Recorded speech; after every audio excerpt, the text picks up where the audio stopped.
¿Listo? Aunque tu acompañante sea un poco raro, aunque debata todas las tramas, sea cariñoso o duro de pelar, que veáis venir el final y os lo hagáis entender con una mirada, o encuentre filosofía en todo, discutáis sobre el clima, o veas algo que ella no. También puedes intimar, compartir, o levantarte a bailar si hace falta en alguna secuencia. No te asustes, él siempre está pendiente, aunque no lo parezca. Podéis cenar antes o después de la peli, o divertiros como mejor sepáis. Lo importante es que haya vínculo, conexión, y lleguéis al fondo de la historia. Bueno, ¿qué? ¿Empezamos? Bienvenidos a otra entrega más de Peli para Dos. ¿Qué tal, Victoria, desde Madrid? Pues aquí estamos, pasando el rato. A ver qué me tienes que contar, porque yo sé que me has dicho, vamos a ver hoy no sé qué peli, no sé cuánto, te voy a hablar de no sé qué. Sí, Yo no sé a qué he venido, la verdad, así que claro. cállate. Las cosas estas solemos, pues eso, a veces elige uno, a veces elige otro. Yo soy José María Villalobos, desde Montijo, en Extremadura, y hoy vamos a hablar de Babylon. Ah, de Babylon. Sí, que sé que ese director te gusta, aunque yo no lo querría como Sí. amigo. Bueno, más como novio, ¿no? Yo creo que como amigo. Desde luego, Amigos sí, porque porque os juntáis, hacéis una banda de música, luego te despides y te vas a tu casa, claro. claro, pero con relación sentimental es donde veo yo que empieza el problema. Igual te despide él. Sí.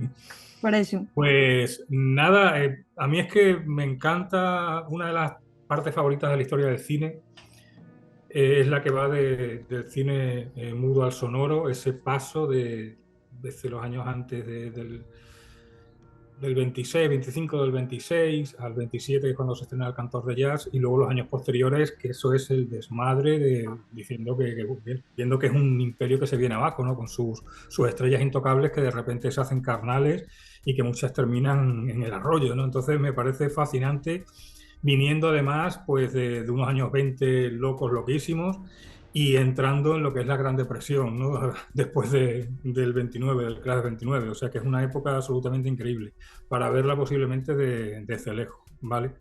De todas formas, Entonces siempre me ha encantado, sí, te ha costado ver un poco la peli de Babylon, ¿no? ¿O la viste cuando se estrenó?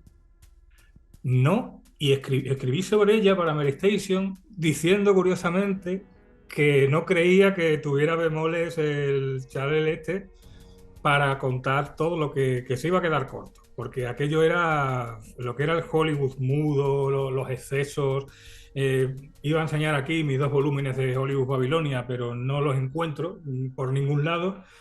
En Hollywood Babilonia son unos libros que escribe Kenneth Anger, un director underground en los 60, en reacción a las críticas que dicen desde Hollywood a su cine absolutamente inmoral o ya no dice, pero ¿qué me estáis contando, Hollywood? ¿Sabes? Si vosotros sois lo peor de lo peor, ¿no?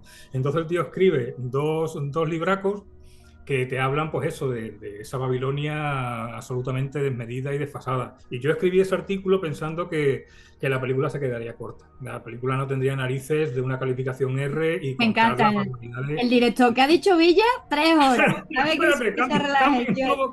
cambien todo, que empezamos de nuevo. Es que de hecho la película empieza con el caso de la muerte de aquella aspirante actriz en la fiesta que montó Harborough, ¿no? Que bueno, después saldría asuelto de aquello, pero no sé, se metería la chiquilla una botella sola a ella por Explica así el... en 2 frases qué pasó, por si hay algún despistado.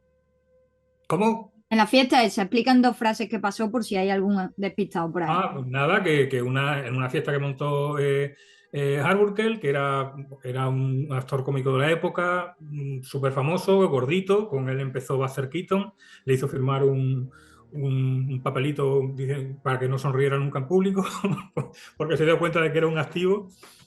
Y bueno, Buster Keaton fue el único que estuvo con él, digamos, en los momentos bajos.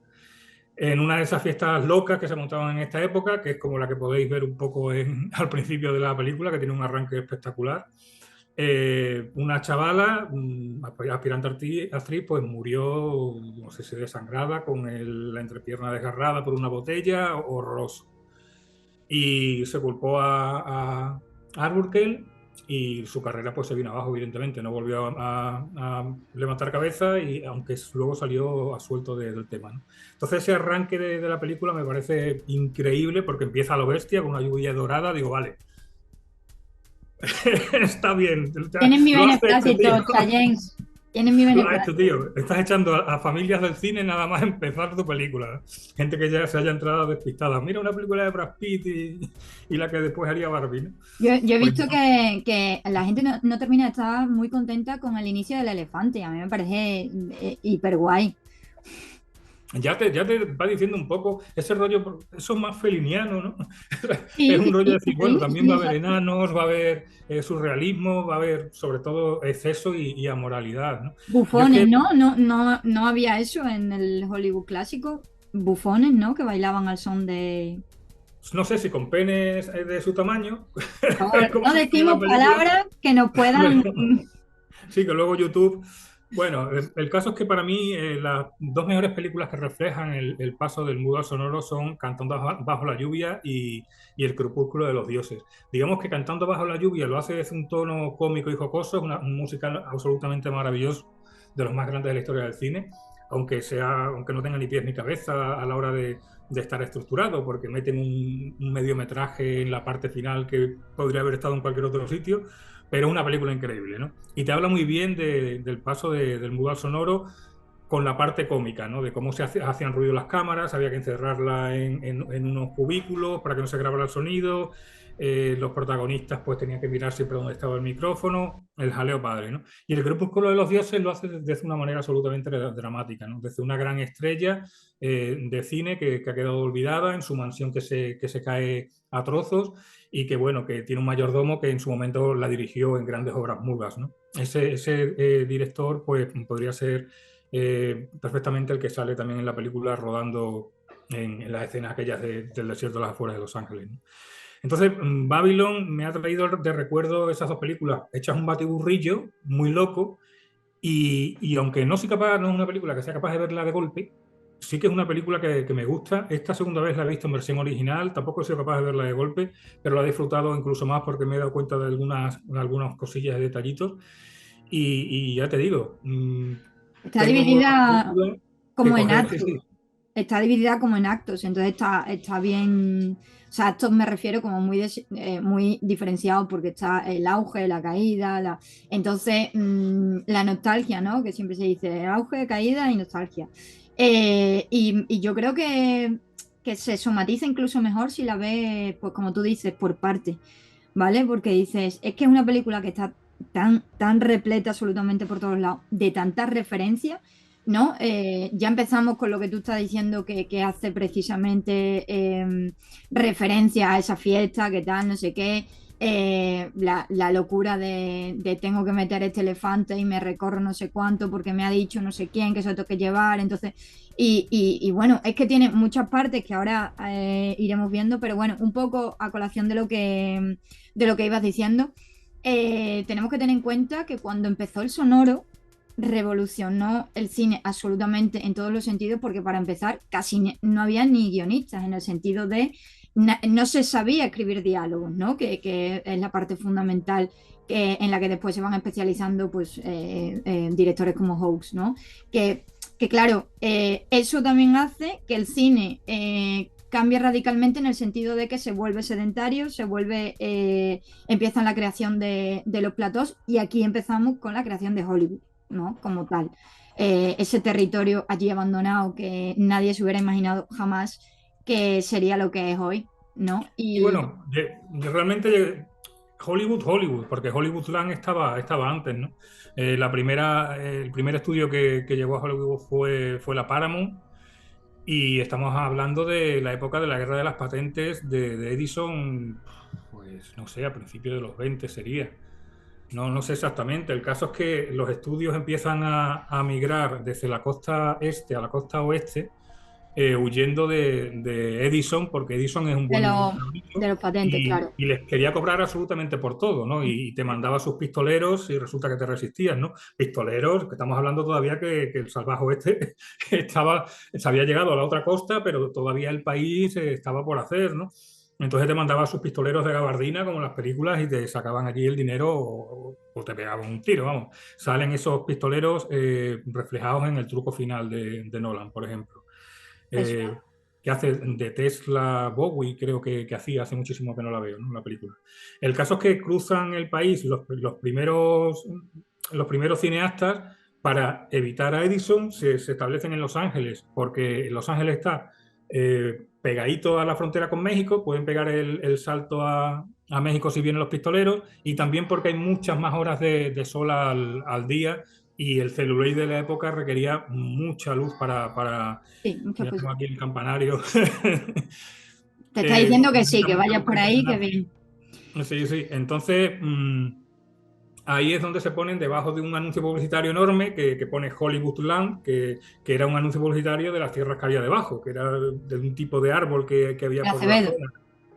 Claro, entonces, lo hemos contado alguna vez cuando hemos estado en otros programas, ¿no? Que la land posterior al final se quita y se queda aquello en Hollywood, entre otras cosas porque eh, los que llegaban a Hollywood buscando sus sueños y no los encontraban, pues solían tirarse de la D final para abajo, ¿no? No me digas, y entonces el mismo director hizo una canción, una película que se llamaba La La Land, ¿puede ser? ¿Estoy equivocado? ¿Me está Ay, diciendo Manolo pues Mata? igual tiene algo que ver juntando todas las piezas. El LAN ese que quitaron de Hollywood LAN, al final lo Claro, puso claro. el director en la peli, ¿no? Ahí es donde iba, porque evidentemente antes había platós también. Joder, Méliès tiene su propio plató ya en 1896, que fue cuando o sea, que el plató en sí Madrid. no es ninguna novedad, sino que claro, que ya se establecieron de una forma y se estableció la industria, y por eso, por contextualizar precisamente eso, el cambio que se hizo, porque se hizo de la costa este a la oeste, que es lo que quería que... Sí, es que, claro, la cosa está en que eh, el cine había alcanzado una madurez a nivel de lenguaje para cuando llega el sonoro. Griffith, que si las grúas, que bueno, Edwin S. Porter con las acciones con montaje en paralelo.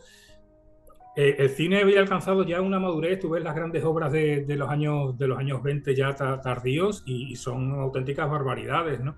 ¿Qué ocurre cuando llega el sonoro? Pues que de repente todo eso se pierde, porque no puedes tener la cámara libre.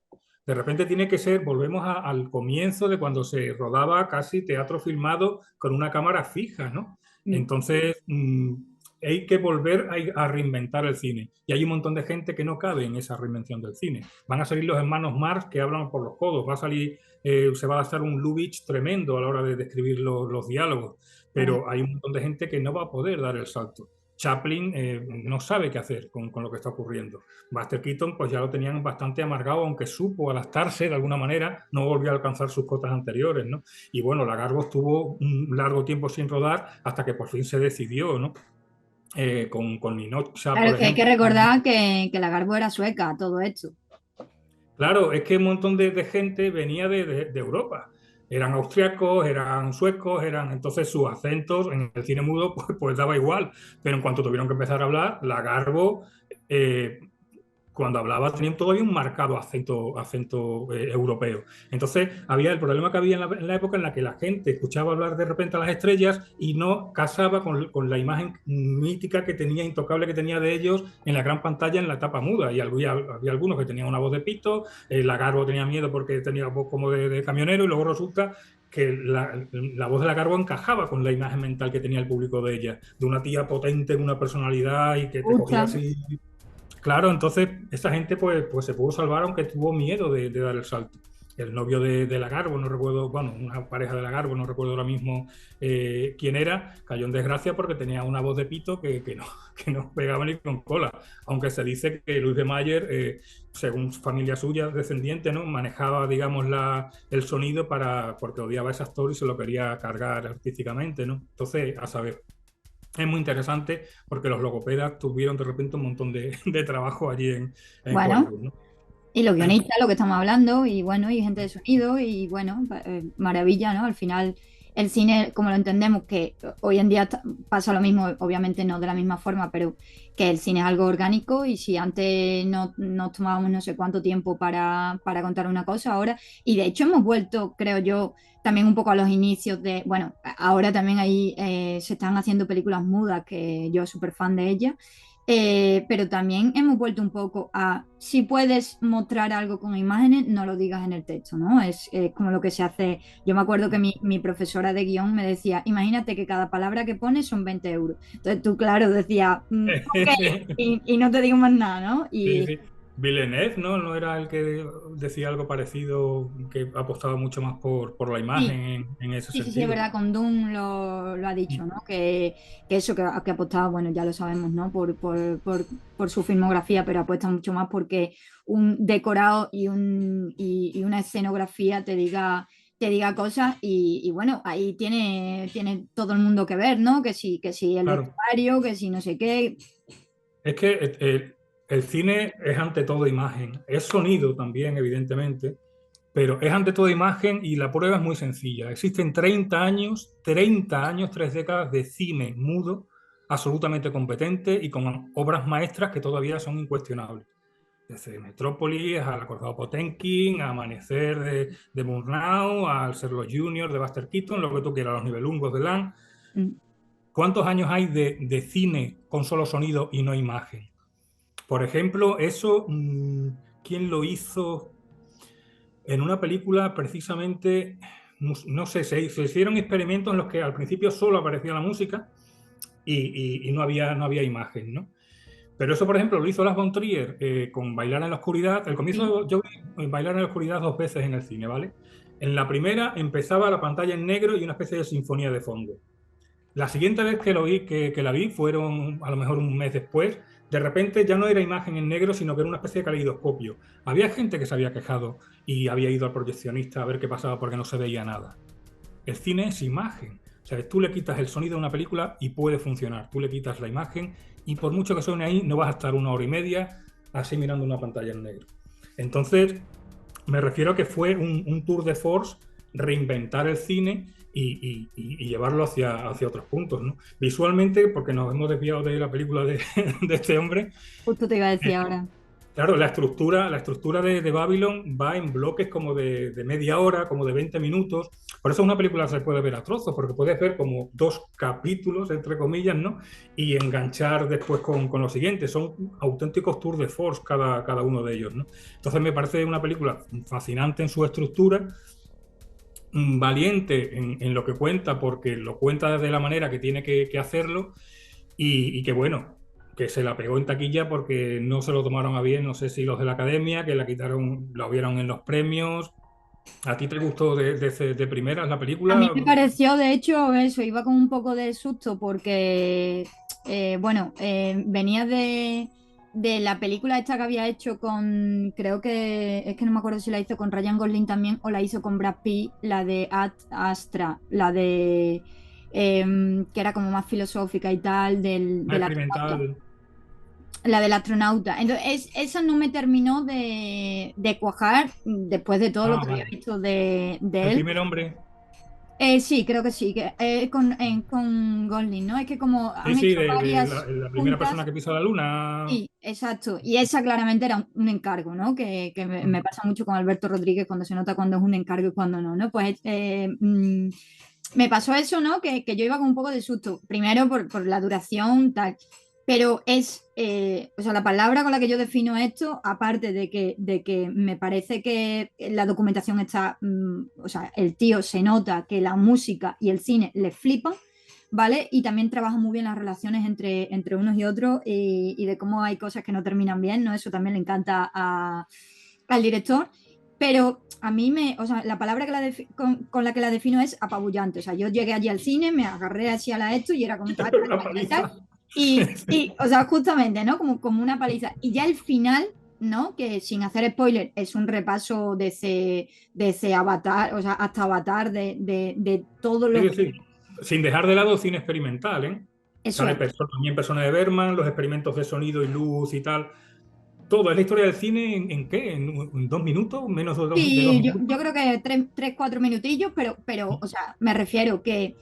Y sale diciendo, ¡buah! Es que yo no sé qué he visto, pero lo quiero volver a ver otra vez, sin lugar a dudas. Y es que se comentan muchas cosas, como te decía antes. O sea, el inicio del elefante ya te está queriendo decir, esto va a ser un caballo desbocado, entonces si entras, entra en el código y si no, vete ya si quieres, pero que esto te va a pisar y veremos cómo te deja después, ¿no? Que tú ya sabes, ya te digo, después de ver una peli de este director ya sabes que más o menos, pero bueno, al principio se muestra un poco pues los libertinajes, cómo era el Hollywood, tal, no sé qué, o por lo menos con qué idea primigenia tú entrabas a ese gremio, a ese sector, y ahora ya pues lo que hacía el sector contigo, ¿no?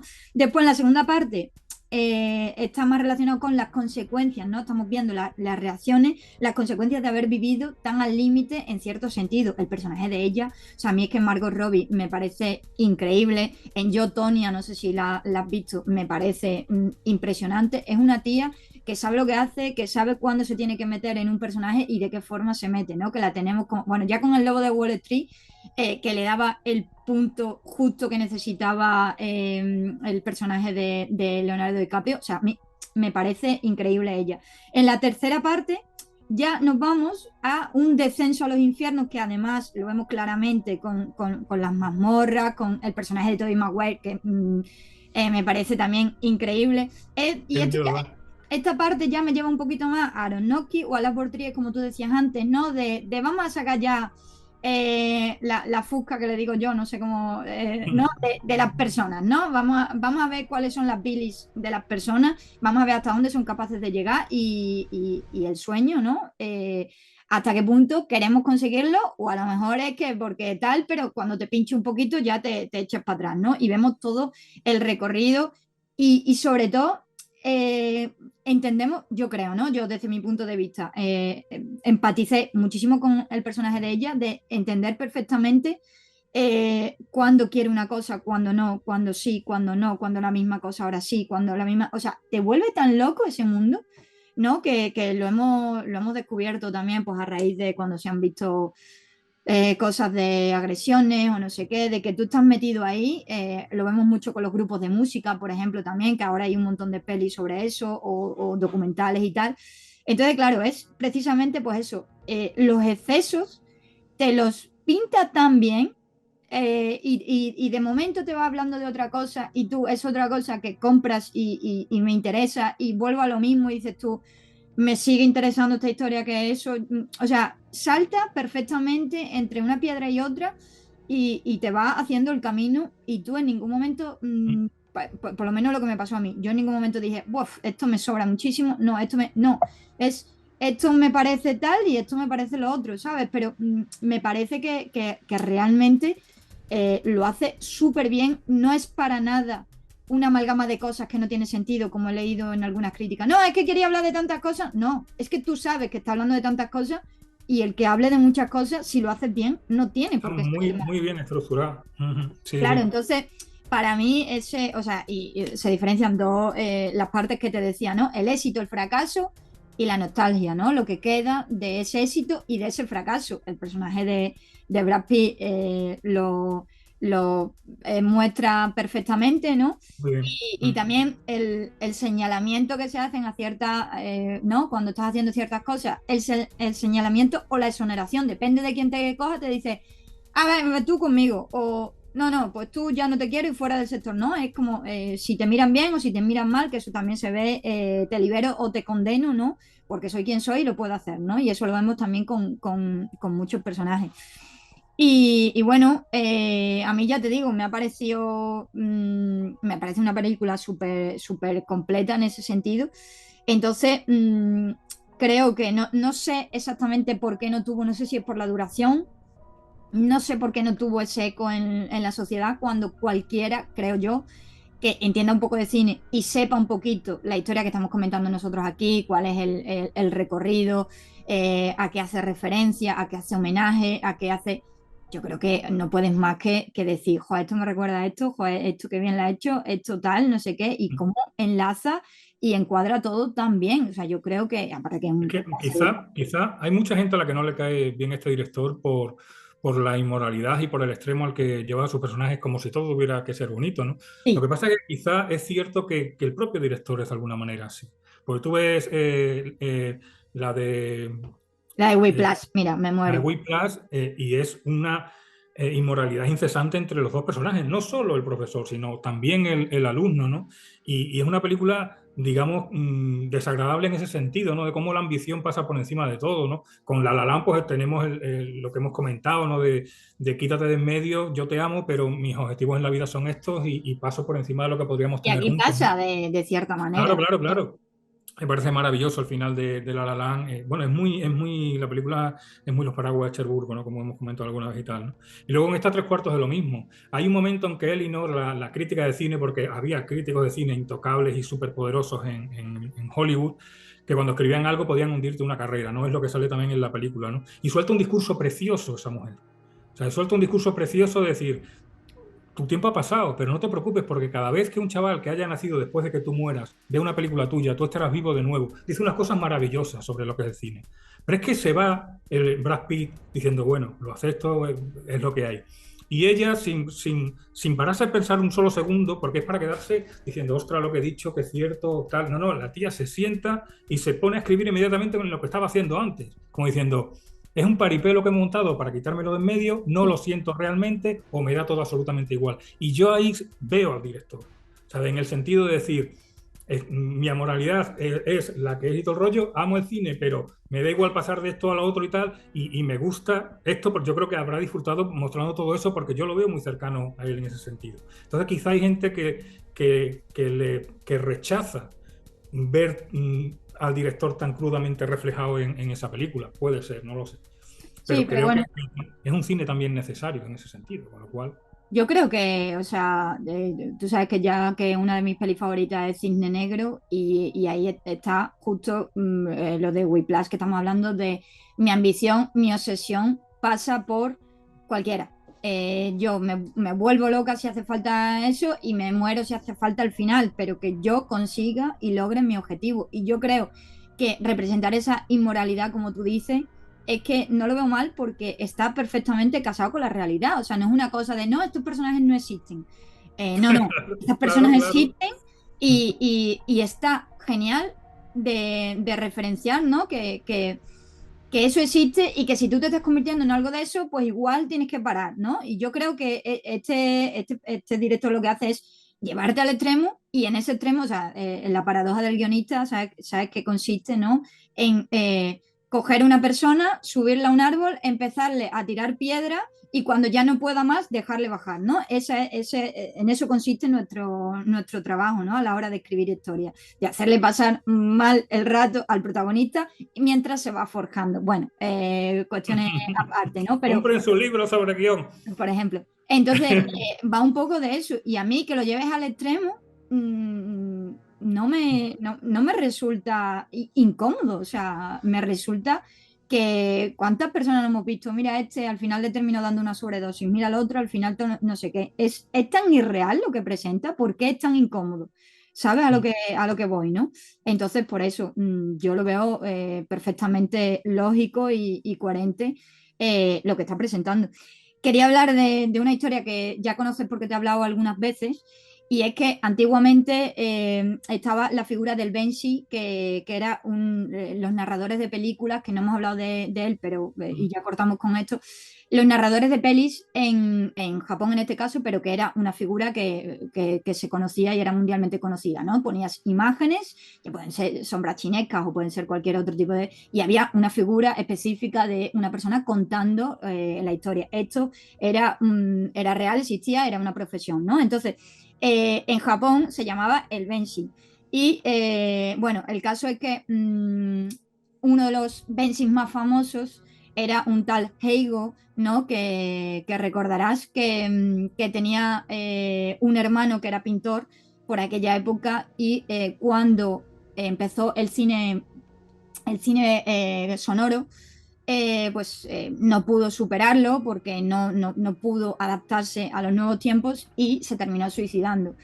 ¿Quién fue el hermano bueno, que tomó, digamos, un poco las riendas del trabajo de Heigo y terminó haciendo películas, ¿no? Que se llama Akira Kurosawa y precisamente podemos decir de alguna forma que la irrupción del cine sonoro en las vidas bueno, de todos los cineastas, ¿no? O las personas que se dedicaban fue un motivo suficiente para él para empezar a dedicarse al cine. Entonces, al final, esto es un, voy otra vez a lo mismo, es un patito de goma que se diría es un punto clave para, y con eso es suficiente, creo yo, que haya sonido si eso sirvió para que Akira Kurosawa hiciera película. Ya está. Yo con eso quería terminar el programa de hoy, que al final se nos ha ido, yo creo, un poquillo, pero Claro, es que hemos ido al ritmo de la película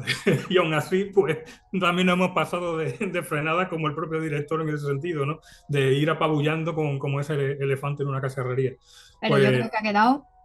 sí, sí, sí, sí. Todo un poco ahora mismo, barullo en mi cabeza, no sé ni lo que he dicho esta media hora, No te pero bueno, preocupes, ya lo veremos en la moviola. no te preocupes que Sí, la has hecho perfecto. pues, os-